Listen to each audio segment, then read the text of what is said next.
안녕하세요. 멘토입니다. 이제 드디어 화폐 시간가치 계수 멘토링 동영상을 시작해 볼게요. 1번, 화폐 시간가치에 대한 설명으로 틀린 것을 골라보랍니다. 그럼 화폐 시간가치 계수는 총 6개가 있었던 거 기억나시죠? 그때 현재 가치와 미래 가치 각각 몇 개씩 존재했다? 3개씩, 3, 4마다.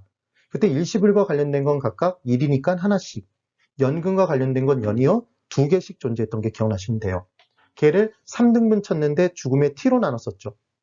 그래서 일시불의 현재 가치 계수와 일시불의 미래 가치 계수 역수였고, 일시불끼리는 연금끼리는 절대로 미래 가치 계수와 현재 가치 계수를 섞어 쓰지 않아요. 그래서 연금끼리는 현재 가치 내에서 역수, 미래 가치 내에서 역수였다는 게 기억나시면 됩니다. 기억해 보실 수 있겠죠? 그때 연금의 현재 가치 계수를 보면서 미래 가치 계수구나 이렇게 헷갈리실 분 아무도 없다는 거예요. 그런데 저당 상수나 상환기금 계수나 감채금 계수가 나오면 헷갈릴 수 있다는 거죠. 그래서 안 헷갈리는 방법 MM으로 우리가 잡았는데요. 미음이 들어있으면 걔는 미래가치 계수였죠. 그래서 상환기금 계수, 감채기금 계수였죠. 그래서 그 둘은 같은 거였어요. 연금과 관련된 미래가치 계수의 역수였습니다. 그래서 적립금액을 구할 때 사용하는 것. 그리고 저당상수는 저당상수지 저당삼수가 아니잖아요. 그래서 연금과 관련된 현재가치 계수의 역수였다는 것. 그래서 저당액, 주택담보대출을 받았다 이렇게 나오면 무조건 저당에는 뭘 곱한다? 저당상수. 그럼 얼마씩 갚아라? 원리금 균등 상환액이 나온다고 그랬습니다. 이 내용이었죠. 이걸 딱 잡아놓고 들어가는 거예요. 그럼 1번에 연금의 미래가치계수를 계산하는 공식에서 항상 현재 가치를 미래 가치로 고칠 때는 이자가 달라붙게 돼 있어요. 그죠? 그래서 이자가 달라붙기 때문에 얘는 플러스 R이지 마이너스 R은 절대로 없다고 했던 게 기억나시면 됩니다. 그때 계산하는 공식에서 이자 계산 방법으로는 복리 방식을 채택한다 이렇게 돼 있는데 단리 방식과 복리 방식의 차이가 뭔지를 설명을 드려볼게요. 원금이 1억이 있습니다. 투자 원금이 1억이 있어요. 그때 10% 이자율이 달라붙는데요. 우선 단리 방식을 볼까요? 그럼 얘는 1억에 10% 이자니까 1억 1천만 원. 이자가 1천만 원이 달라붙은 거예요. 그럼 이자는 그냥 떨어져 나가는 거예요. 다시 원금은 1억입니다. 그럼 그 1억에 10% 이자가 붙으니까 그 다음에도 이자는 1천만 원인 거예요. 되시나요? 그러니까 2년째 금액까지를 합쳤을 때 1억 2천만 원이 되겠죠. 1천만 원 이자가 두 번 붙었으니까. 그런데 이제 복리 방식으로 10% 이자가 달라붙는다고 보면 1억에 첫 번째 1년 뒤에는 1억 1천만 원이겠죠. 10%가 달라붙었으니까. 그 다음에는 이 이자 1천만 원에도 이자가 달라붙게 돼 있어요. 10%에. 그러니까 1억 1천에 10%를 계산하겠죠. 그럼 2년째 이자는 1,100만 원이 되니까 합치면 1억 2,100만 원이 됩니다. 그러니까 당연히 돈을 집어넣은 사람 입장에서는 단리 방식이 좋은 건가요? 복리가 좋은 건가요? 이자가 이자를 낳는 게 더 좋은 거죠. 우리가 계산하는 화폐 시간가치 계수와 관련된 내용은 다 복리 방식으로 계산한다는 걸 기억하세요. 이자에 이자까지 붙는 겁니다. 그 다음 2번. 원리금 균등사한 방식으로 원리금 균등사한 방식이 딱 뜨면 저당상수 생각나셔야 돼요. 주택 저당 대출을 받은 경우 저당 떴네요. 저당 대출의 매기 원리금 상환액을 계산하려면 저당상수를 활용할 수 있다. 저당상수를 곱하는 거예요. 저당상수는 이름이 저당상수니까 저당에 곱합니다. 그러면 바로 원리금 균등 상환액이 나오죠. 그때 중요한 건 저당상수를 곱한다고 얘기할 수도 있겠지만 저당상수의 역수인 뭐로 나눈다고 할 수도 있죠. 연금의 현가계수로 나눠서 구한다라고 얘기할 수도 있겠죠. 5가 됩니다. 그 다음 3번. 5년 후 주택 구입에 필요한 자금 3억 원을 모으고자 한대요. 그러면 5년 후까지 내가 계속 자금을 모으는 거잖아요. 그럼 내가 모은 원금의 이자를 합쳐서 5년 뒤에 3억 적금을 돌려받는 거네요. 걔를 상환기금이라고 했죠. 그래서 상환기금에 곱하는 건 뭐였다? 상환기금 계수였습니다. 그래서 매월 말 불입해야 될 적립금액, 적금액을 계산할 때 사용하는 건 바로 상환기금 계수 또는 감채기금 계수였다는 걸 기억하시면 돼요. 그래서 3억에 상환기금 계수를 곱해야 되는데 연금의 현재가치 계수를 곱한다 그랬으니까 X입니다. 그러면 상환기금 계수를 곱한다 또는 상환기금 계수의 역수인 뭐였죠? 미음이 들어가 있는 애니까 연금의 미래가치 계수, 내가 계수로 나눠서 구한다라고 나와야 되겠네요. 그래서 3번이 틀렸습니다. 그 다음 4번. 매월 말 50만 원씩 5년간 들어올 것으로 예상되는 임대료 수입이 있대요. 그럼 매월 말 50만 원씩이면 얘는 연금이죠. 50만 원 연금이잖아요. 5년 연금.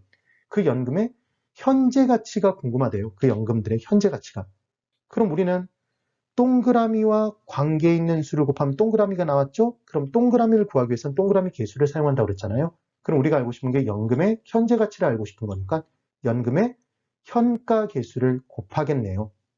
그런데 봤더니 연금의 현가 개수를 곱한다 그러면 문제가 너무 쉬우니까 연금의 현가 개수는 뭐의 역수죠?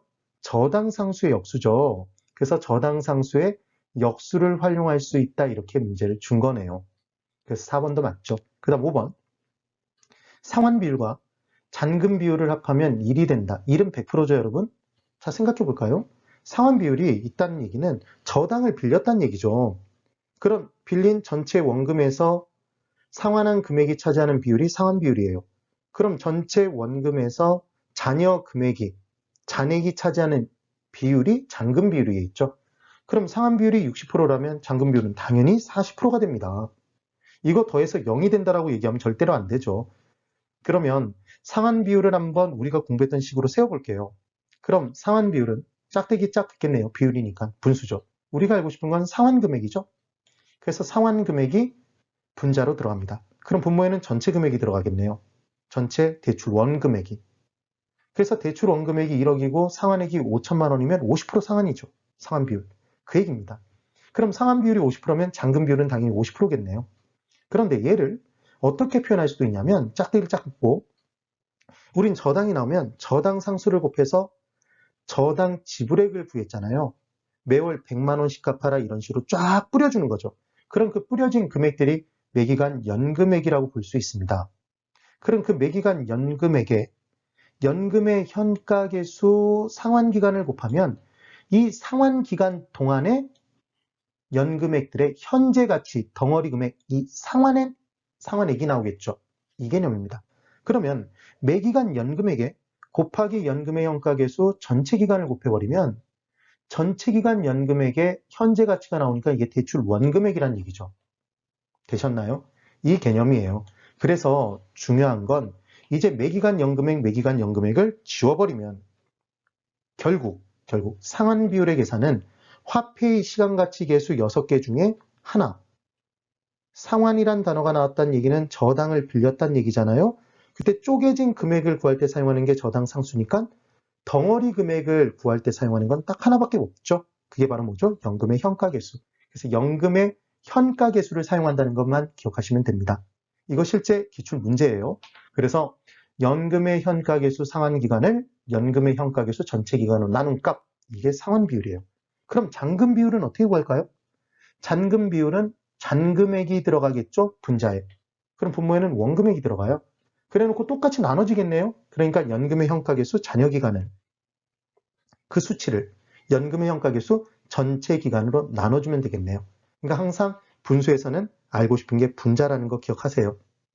되셨나요? 만약에 저당상수로 준다면 역수니까 뒤집어야 되겠죠. 답은 1번에 3번입니다. 그 다음 2번. 화폐의 시간가치와 관련된 설명으로 옳은 것을 골라보라 합니다. 자, 이제 1번. 잔금 비율과 상환 비율의 합은 0이 아니죠. 1이었죠. 2번. 연금의 현재가치 계수, 현가계수와 감채기금 계수는 얘는 미래가치잖아요. 연금의. 절대로 현재가치 계수와 미래가치 계수를 섞어 쓰지 않는다고 그랬죠. 연금끼리는. 그래서 저당상수가 역수인데 감채기금 계수가 역수다 그래서 X입니다. 그 다음 3번. 원금 균등 사함 방식으로 주택저당대출액을 받은 경우에 저당대출의 매기간 원리금 균등 상환액의 계산은 저당상수를 이용하여 계산한다. 저당상수를 곱하게 되면 원리금 균등 상환액이 나오죠. 그래서 원리금 균등 상환 방식에서 사용합니다. 원금 균등이 아니에요. 나중에 금융론에서 자세히 공부할 겁니다. 그 다음 4번. 원금에 대한 이자뿐만 아니라 이자에 대한 이자까지도 붙으면 이자가 이자를 더 낳은 거죠. 반복해서 더 나은 거죠. 그래서 복리 방식이라고 얘기를 하는 겁니다. 이자에 이자가 붙지 않는 건 단위 방식이었고요. 그래서 우리가 공부하는 건 다 복리 방식. 그 다음 5번. 현재 5억 원인, 그럼 현재 5억 원은 일시불이잖아요. 주택가격이 매년 전년 대비 5%씩 계속 상승이 된대요. 그럼 5년 후 주택가격을 알고 싶으면 우리가 알고 싶은 건 일시불의 5년 뒤 미래가치네요. 그럼 일시불의 미래가치를 알고 싶으니까 일시불의 미래가치 계수를 곱하겠죠. 그래서 일시불의 미래가치 계수를 곱해서 구하거나 아니면 얘의 역수인 일시불의 현재가치 계수로 나눠서 계산하겠네요. 그래서 지금 맞는 건 5번이 됩니다. 다음 3번. 5년 후 1억 원에 5년 후 1억 원. 얘는 미래가치인가요? 현재가치인가요? 미래가치죠. 원금 플러스 이자죠. 그래서 여기서 이자를 까고 원금만 남기는 것. 그게 할인하는 거였죠. 얘의 현재가치를 구하랍니다. 그럼 당연히 할인율을 줘야지만 우리가 할인할 수 있을 거 아니에요. 봤더니 연 7%랍니다.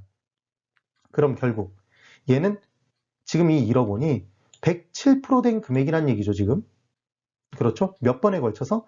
5번에 걸친 거죠. 5번. 그러면 지금 1억 자체가 1.07에 제가 여기다 점을 찍는다고 했어요. 1.07에 5승을 곱한 금액이 1억이니까 지금 이 1억 원을 그냥 얼마로 나누면 되겠네요? 1.07에 5승으로 나눠주면 현재 가치로 바뀌는 거죠. 되셨죠? 그럼 만약에 7년 뒤 금액이랍니다. 5% 이자율로. 그럼 105% 7승 된 금액이니까 1.05에 7승으로 나눠버리면 되는 거죠. 되셨나요? 그럼 계산기로 1 나누기 1.07 나누기 1.07 나누기 1.07 나누기 1.07 나누기 1.07 하시면 되죠. 이걸 는을 때려서 되는 계산기도 있지만 안 되는 계산기도 있기 때문에 그냥 나누기 1.07을 계속 반복하세요. 그리고 이걸 5번 정도 했던 내용은 이게 유일했습니다. 보통은 2승이나 3승에서 끝나요. 되셨죠? 꼭 한번 정리해 보시면 됩니다. 그럼 답이 몇 번이 나오냐면 7,100 얼마가 나오는데 10만원짜리 반올림한다 그래서 7,100만원이 나옵니다. 답은 3번이 되겠습니다. 하실 수 있겠어요? 얼마든지 하실 수 있어야 됩니다. 네, 오늘 여기까지입니다. 화폐 시간가치 계수 정말 중요하니까 꼭 정복하세요. 중요한 건 기초입문 과정에 제가 설명드렸던 내용 정확하게 이해될 때까지 반복하셔야 됩니다. 그러면 개론 정말 쉬워집니다. 오늘도 고생 많으셨습니다.